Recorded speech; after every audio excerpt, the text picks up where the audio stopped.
There are very large number of questions actually that face us in the run-up to 2050.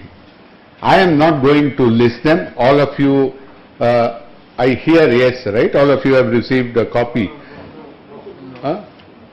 You have, we'll just get that taken care of. But it covers, I think, broadly the following aspects.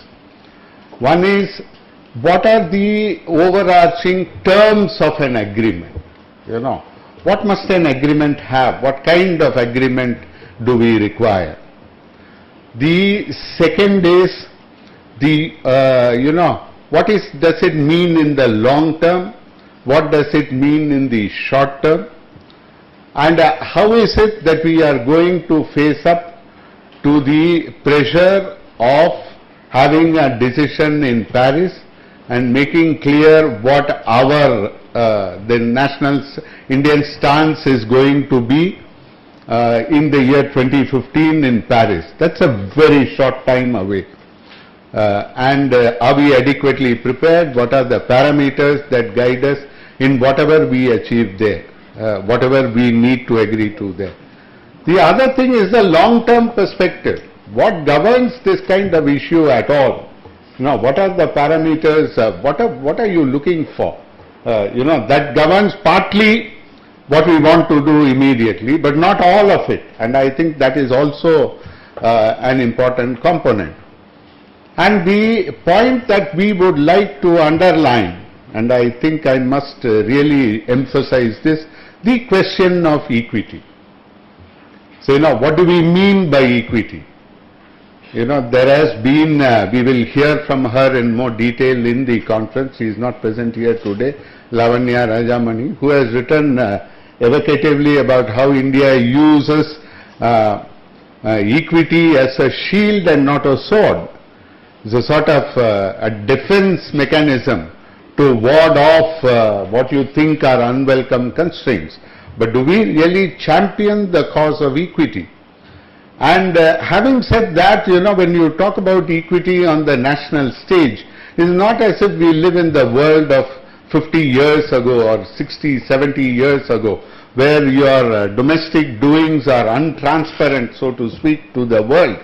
The world can see the level at which the domestic debate on natural resources, sustainability, pollution are conducted.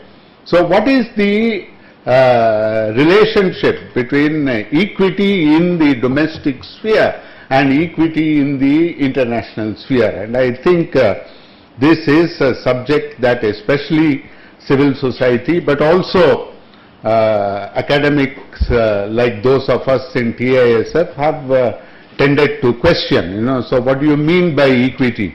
And how are these two related?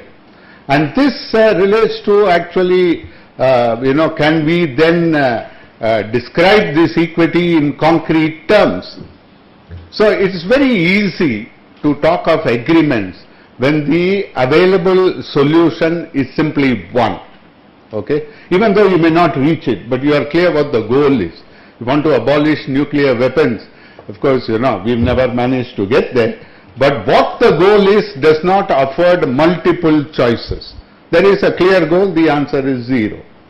But there is a different problem here. There are multiple goals. And prima facie, superficially, these goals appear somewhat similar, comparable. Which amongst those will you choose? And as I said, I had occasion to mention earlier in the inaugural session, that the implicit in each of these choices are other assumptions, implicit, unstated. So to make them explicit, and then that is another aspect. Which among these do we choose? What are the parameters of choice? Remembering always that planning for the future on the time scale of 50 years is something that strains the capacities of the social sciences, not to mention the natural sciences too. There are problems you think you will solve, you never solve them, like fusion energy. Or there are things that you predict, like the price of oil and the availability of petroleum over 20 years, and after 30 years something completely different has happened. So I think looking into the future in this kind and in this form and looking for agreements over time scale of 50 years or even 100, is something that strains the engineering and the social scientific imagination, if I may put it in those terms. When suspiciously sometimes close to science fiction for some people. So, this is, let me say this quite frankly. So, I think we need to know how to operationalize this idea that we are talking about of an equitable world. Equitable in what sense? Equitable in the sense that all of us have a convergent idea of equity?